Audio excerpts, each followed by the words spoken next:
Hello everyone, मैं आपका एक बार फिर से अपने चैनल अविनाश कॉन्सेप्ट क्लासेस पे आपका स्वागत करता हूँ। ठीक है, तो हमारा टॉपिक चल रहा था अलंकार। अलंकार में अर्था अलंकार।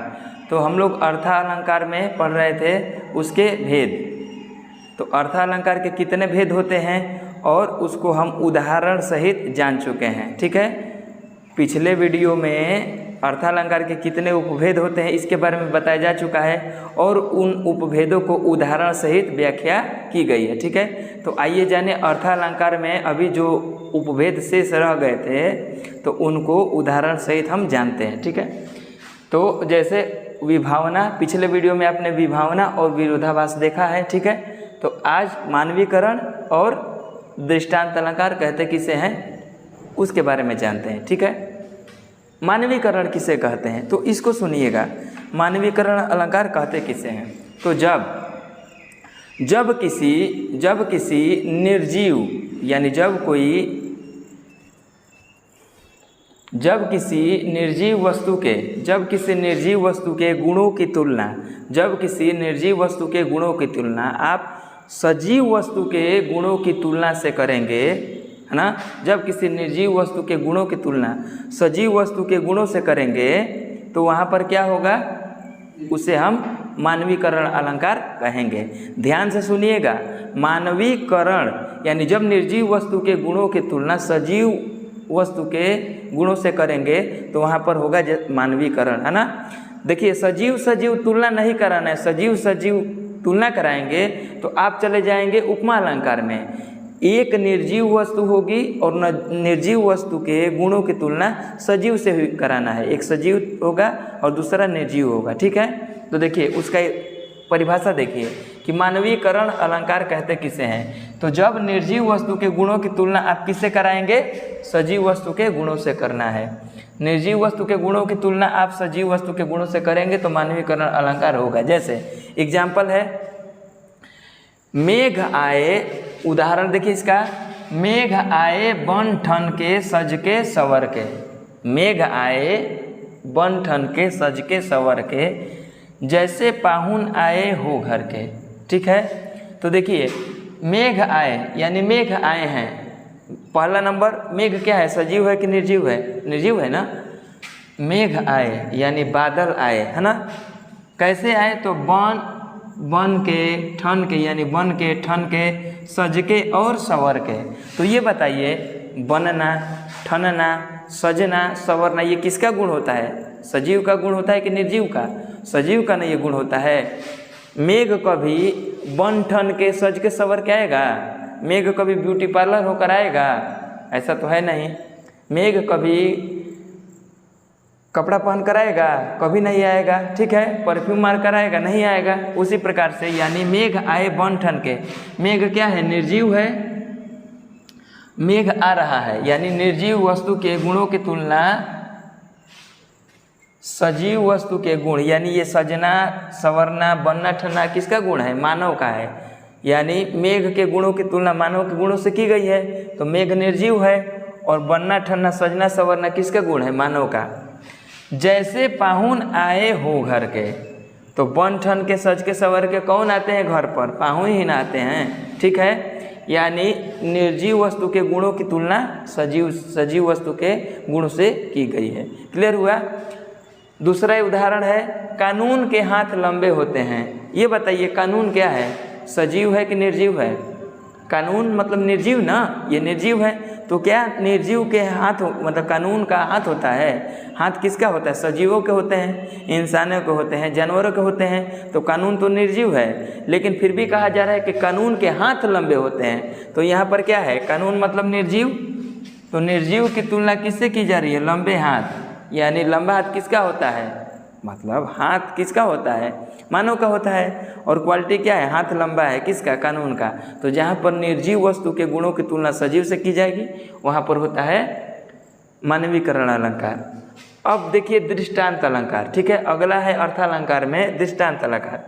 तो जब पहली पंक्ति की पुष्टि दृष्टांत अलंकार में होता यह है कि जब पहली पंक्ति की पुष्टि दूसरी पंक्ति कर दे, यानी जब पहले लाइन का अर्थ जो दिया हो उसको दूसरा लाइन स्पष्ट करे। पहली पंक्ति की पूर्ति यानी पुष्टि दूसरी पंक्ति करे तो उसे हम कहते हैं दृष्टांत अलंकार। ठीक है, तो देखिए उसका उदाहरण देखिए, पहले परिभाषा देख लीजिए। तो पहली पंक्ति की पुष्टि दूसरी पंक्ति करती हो उसे हम दृष्टांत अलंकार कहते हैं। उदाहरण देखिए, करत करत अभ्यास के जड़मत होत सुजान, यानी अभ्यास निरंतर अभ्यास करते रहने से करत करत अभ्यास के जड़मत होत सुजान, यानी निरंतर प्रयास करते रहने से ही सफलता प्राप्त होती है। जिस प्रकार रसरी आवत जात से, जिस प्रकार रस्सी के बार बार आने जाने से, रस्सी के बार बार आने जाने से क्या होता है, सील पर निशान पड़ जाता है। तो पहले लाइन की पुष्टि कौन कर रहा है, दूसरी पंक्ति। ये जो पहली पंक्ति इसकी पुष्टि जब आप उसका अर्थ निकालेंगे तो पहली लाइन की पुष्टि ये दूसरा लाइन कर दे रही है, जिसके कारण इसमें संदेहात्मक अलंकार है। जैसा कि नाम से यह स्पष्ट है कि संदेहात्मक अलंकार का मतलब स्पष्ट है कि संदेह होगा, क्या होगा, आपको डाउट होगा। यानी इसमें एक शर्त होता है कि जब आपको वास्तविकता की जानकारी हो, जब वास्तविकता की जानकारी हो लेकिन फिर भी आपको क्या हो जाए, संदेह उत्पन्न हो जाए, तो वहाँ पर संदेहात्मक अलंकार होता है। यानी आपको जिस चीज़ में आपको संदेह होगा उस वास्तविकता की, यानी जिस चीज़ के कारण उत्पन्न होगा उस कारण के बारे में, उस कारण की वास्तविकता की जानकारी आपको होगी। क्लियर हुआ? तो उसे ही हम क्या कहते हैं, संदेहात्मक अलंकार कहते हैं। जैसे इसका एग्जाम्पल है कि पहले परिभाषा देखेंगे संदेहात्मक अलंकार का, कि जहाँ वास्तविकता की जानकारी होने के बावजूद क्या हो, आपको संदेह उत्पन्न हो। जैसे एक पंक्ति दी जा रही है, जैसे देखिए इसका उदाहरण देखिए, उदाहरण को हम पंक्तियों के माध्यम से स्पष्ट करेंगे। देखिए, सारी बीच नारी है, सारी बीच नारी है कि नारी बीच सारी है, सारी है कि नारी है कि नारी है कि सारी है। ठीक है, अब इसको देखिए, ये पंक्तियाँ कहाँ से ली गई हैं। ये पंक्तियाँ जब दुर्योधन ने दुशासन को आदेश दिया, जब पांडव कौरव की सभा में जुआ में जब सब कुछ हार चुके थे, यहाँ तक कि वो द्रौपदी को भी हार चुके थे, तो दुर्योधन ने दुशासन को आदेश दिया कि जाओ द्रौपदी का केस खींचकर, यानी बाल खींचकर सभा में लाओ। तो दुशासन जाता है और खींचकर लाता है द्रौपदी को, और दुर्योधन के आदेश पर वो कहता है कि भरी सभा में इसको क्या कर दो, नग्न कर दो, यानी इसके वस्त्र को हरण कर लो। ठीक है, तो वहाँ पर दुशासन क्या करता है कि उसके वस्त्र को खींचने लगता है। जब वो खींचता है तो शुरू में उसको बहुत ही इंजॉय आता है, लेकिन जैसे ही भगवान श्री कृष्ण की माया होती है, वहाँ पर भगवान श्री कृष्ण अपना ऐसा मायावी रचना रचते हैं कि दुशासन क्या होता है कि साड़ी खींचते जब वो खींचते थक जाता है, लगभग 2 घंटा 3 घंटा, मतलब खींचते वो साड़ी ख़त्म ही नहीं हो रहा है, तब अब उसको वहाँ पर उसको संदेह उत्पन्न होता है। ऐसा तो है नहीं कि दुर्योधन को नारी के बारे में जानकारी है नहीं, नारी क्या होती है वो भली भांति जानता है, दुशासन की नारी होती क्या है, और साड़ी के भी बारे में जानता है वो कि साड़ी होता क्या है। यानी वास्तविकता की जानकारी उसको है कि नारी क्या है और साड़ी क्या है, उसको जानकारी है, लेकिन फिर भी उसको क्या हुआ, भगवान श्री कृष्ण की माया की वजह से उसको क्या हो जाता है, संदेह उत्पन्न हो जाता है। और वो कहता है कि उसको समझे में नहीं आता है कि साड़ी बीच नारी है कि नारी बीच साड़ी है, साड़ी है कि नारी है कि नारी है कि साड़ी है। यानी वो संदेह में पड़ जाता है और वो साड़ी खत्म ही नहीं होता है। यानी वहाँ पर क्या होता है, इन पंक्तियों में संदेहात्मक अलंकार है। ठीक है, तो संदेहात्मक अलंकार में वास्तविकता की जानकारी होती है, किंतु क्या हो जाता है, फिर भी आपको संदेह उत्पन्न हो जाएगा। दूसरा है भ्रांतिमान अलंकार। ठीक है, संदेहात्मक अलंकार और भ्रांतिमान अलंकार एक जैसे होते हैं, लेकिन बस थोड़ा सा का अंतर होता है। देखिए, भ्रांतिमान अलंकार किसे कहते हैं, तो यहाँ पर वास्तविकता की जानकारी बिल्कुल नहीं होगी। वास्तविकता की जानकारी बिल्कुल नहीं होने के कारण आपके मन में भ्रांति उत्पन्न हो जाएगी। भ्रांति का मतलब कन्फ्यूजन ही, मतलब आपको मतलब भ्रम हो जाएगा। जैसे परिभाषा देखिए इसका कि वास्तविकता की जानकारी बिल्कुल ना हो। उदाहरण देखिए, मुन्ना देखिए, जैसे एक एग्जाम्पल देखिए, ये एग्जाम्पल से स्पष्ट होते हैं, चाहे रस हो चाहे अलंकार हो। मुन्ना देखी माँ के सिर पर 2 चोटिन। जैसे कोई बालक है, छोटा सा बालक है, तो मुन्ना देखी माँ के सिर पर 2 चोटिन, यानी कोई माँ है, वो सोचती है कि आज मैं 2 चोटी करूँगी, अपने बालों में 2 चोटी करूँगी, तो वो 2 चोटी करती है। तो मुन्ना देखी माँ के सिर पर 2 चोटिन, माने वो बालक जो है छोटा सा, वो अपने माँ के सिर पर 2 चोटी देखता है। भाग खड़ा बैठा जाकर सिर पर सापिन लोटिन, और वो वहाँ से क्या करता है, दूर भाग जाता है और सोचता है कि उसके माँ के सिर पर जो उसकी माँ जो 2 चोटी की है, तो मुन्ना दूर भाग जाता है और सोचता है कि ये सांप है, ये 2 सांप हैं। तो मुन्ना देखी माँ के सिर पर 2 चोटिन, भाग खड़ा बैठा जाकर सिर पर सापिन लोटी, वो चोटी को ही सांप समझकर भाग जाता है। मुन्ना मतलब छोटा बालक है, तो वो अपनी माँ की चोटी के बारे में भी नहीं जानता है और सांप के भी बारे में नहीं जानता है। तो क्या हो जाता है, उसको मतलब भ्रांति हो जाती है और वहाँ से भाग जाता है। तो इस प्रकार संदेहात्मक अलंकार और भ्रांतिमान अलंकार खत्म हुआ। ठीक है, और एक लास्ट रह गया है प्रतीप अलंकार। ठीक है, तो आइए प्रतीप अलंकार के बारे में जाने। प्रतीप अलंकार के बारे में जाने, जब होता ये है कि उपमेय और उपमान में, जब आप उपमा अलंकार पढ़े थे तो उपमा अलंकार में उपमेय और उपमान था, है ना। उपमान को क्या बताया गया था, सर्वश्रेष्ठ बताया गया था, और उपमेय को क्या बताया गया था, उपमेय जो था उसको थोड़ा कम सेलिब्रिटी यानी कम मशहूर था, और उपमान क्या था, यानी उसकी वैल्यू ज़्यादा थी, है ना, यानी वो ज़्यादा मशहूर था। जैसे मैंने एग्जाम्पल लिया था कि मेरी कक्षा में कोई लड़का है, मतलब मैं उसकी तुलना किससे किया था, अक्षय कुमार से। मैं एग्जाम्पल दिया था कि तुम अक्षय कुमार जैसा हैंडसम हो। ठीक है, यानी इसमें अक्षय कुमार क्या था, ज़्यादा वैल्यूएबल था।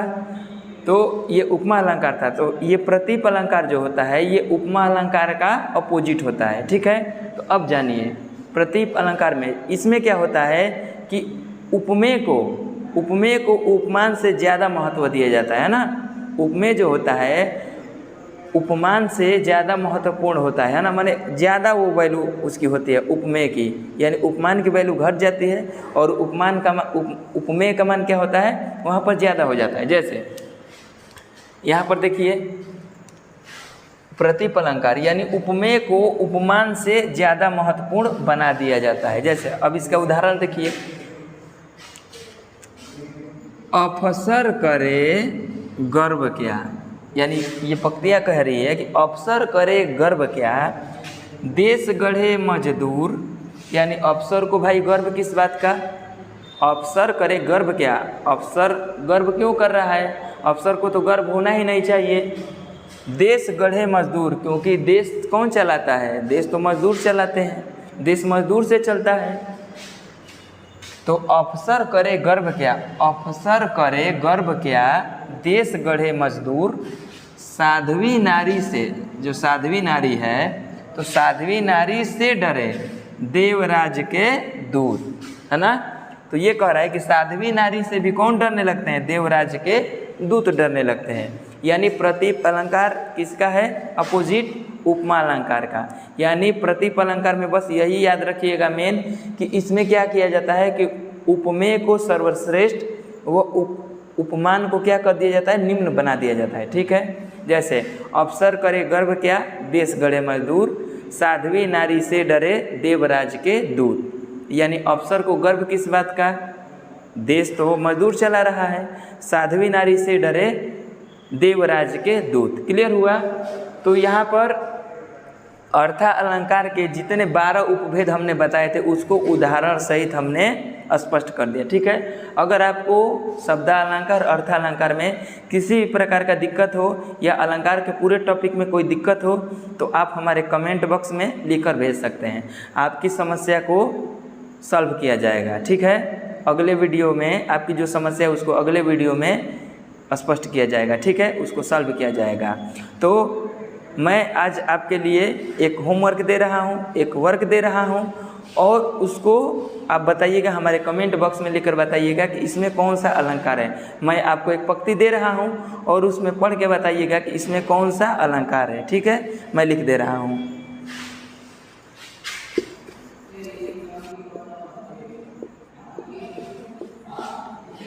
संदेशन से ही कूप भरे, है ना, यानी संदेशन यानी संदेश से ही कुआं भर गया। कूप का मतलब कुआं, यानी संदेश से ही कुएं भर गए।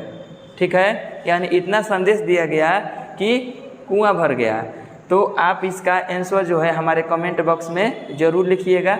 ठीक है, तो आज के लिए इतना ही। इस वीडियो के साथ ही अलंकार जो टॉपिक था ये ख़त्म हो चुका है। अब अगले वीडियो में मिलेंगे हम रस के साथ, यानी अगले वीडियो में आपको रस के बारे में जानकारी दी जाएगी। ठीक है, तो अगर आपको हमारा वीडियो अच्छा लगा हो तो आप इसे ज़्यादा से ज़्यादा सब्सक्राइब करें, लाइक करें। ठीक है, और अपने दोस्तों, मित्रों, सहपाठियों, आपके कांटेक्ट में जितने लोग हैं उनके पास शेयर करें। ठीक है, कि किसी भाई बहन का छूट ना जाए। ठीक है, तो आज के लिए बस इतना ही। मिलते हैं अगले वीडियो में। ठीक है, और इसका आंसर देना ना भूलिएगा। ठीक है।